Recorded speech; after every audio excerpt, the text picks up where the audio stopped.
Hello everyone, welcome to my Bold and Beautiful Now channel. As always, this time I have appeared with the mysterious soap opera. So don't delay, like and subscribe now and stay tuned.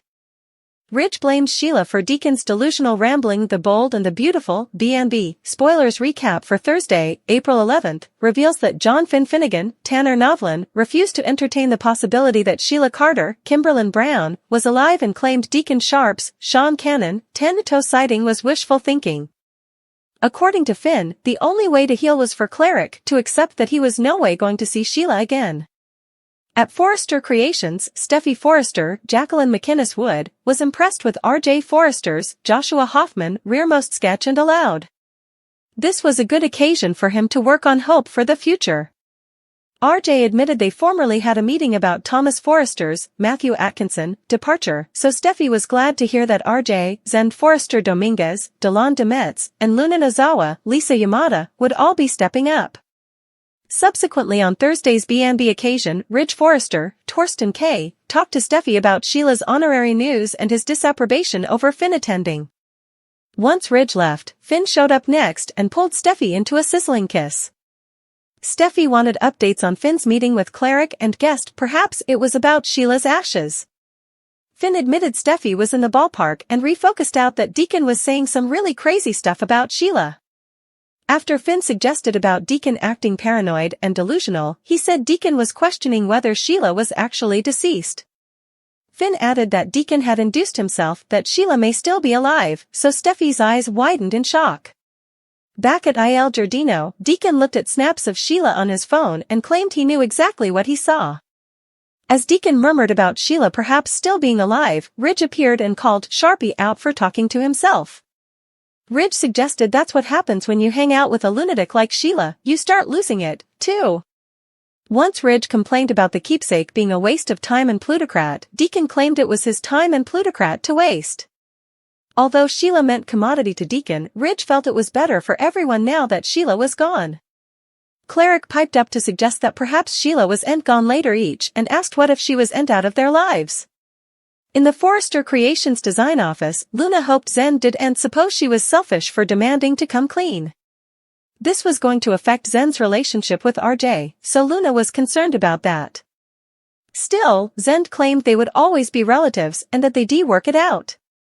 Zend was just upset about Luna and understood that she demanded to come clean to find peace. However, also Zend prompted her to confess and stop torturing herself, if this was the only way for Luna to be free.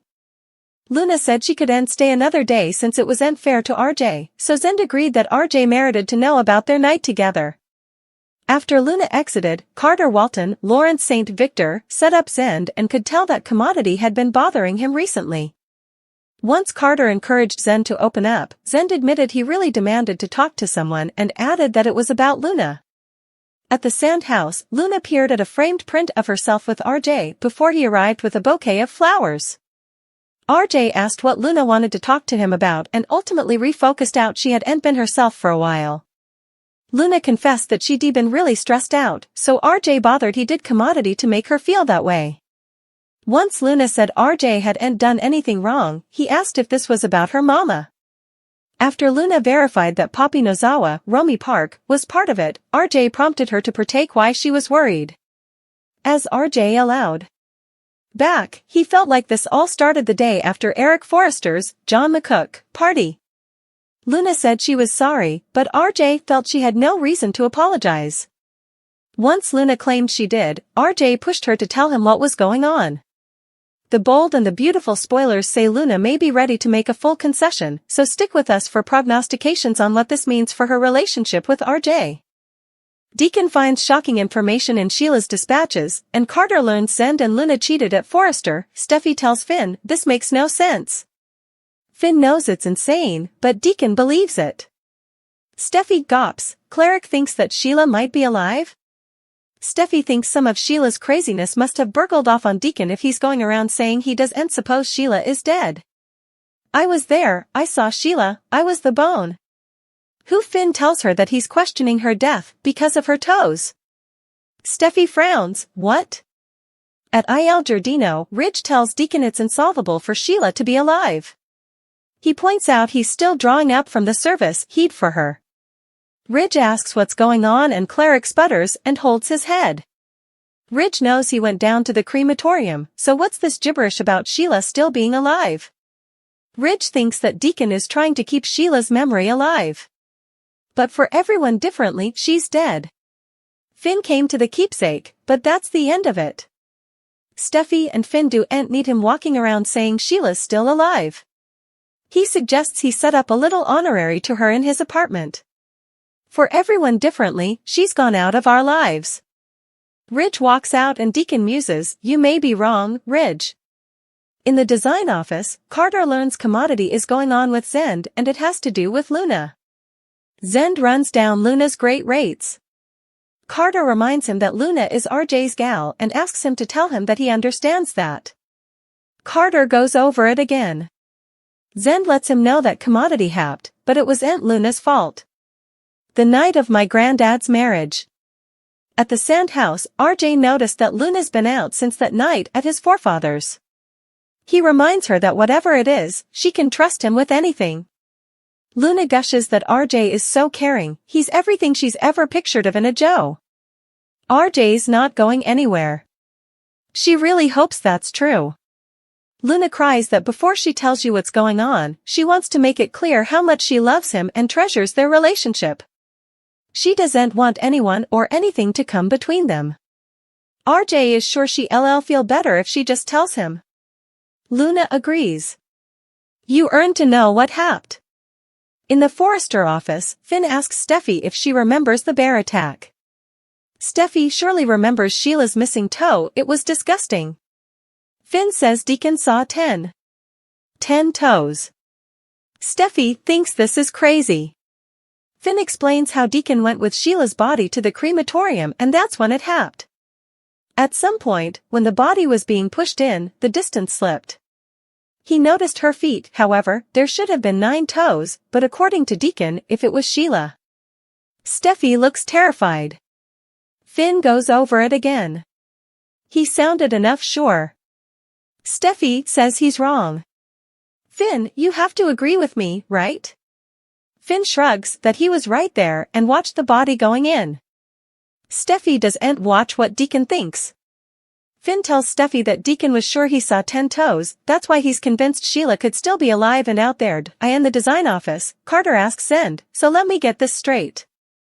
Luna cheated on RJ with you?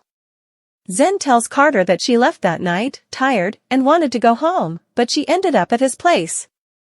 Carter assumes when he got home she was still there, and that's when he asks Zend to tell him what happened. At the sand house, Luna and RJ go over her leaving Eric's place beforehand. Luna says she couldn't figure out what was wrong with her. She no way felt that way ahead. Like not just tired but also, like, giddy. Kind of like being drunk but on a whole different position. RJ recalls that she only had 2 or 3 spectacles of champagne. Luna says that's not the reason she felt the way she did. RJ asks if she knows what happened to her. Luna says, I do now.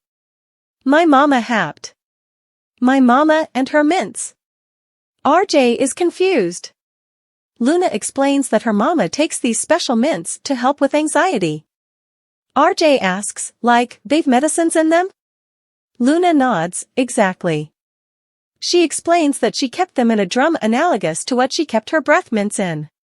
On the day of the marriage, her drum ended up in Luna's bag. I took quite a many. RJ feels bad that she accidentally took medicines. Luna wishes she hadn't taken the damn mints, everything would be different. RJ asks, Luna, did commodity be after the party because you took those mints? Luna cries and nods. I am sorry. I am so sorry.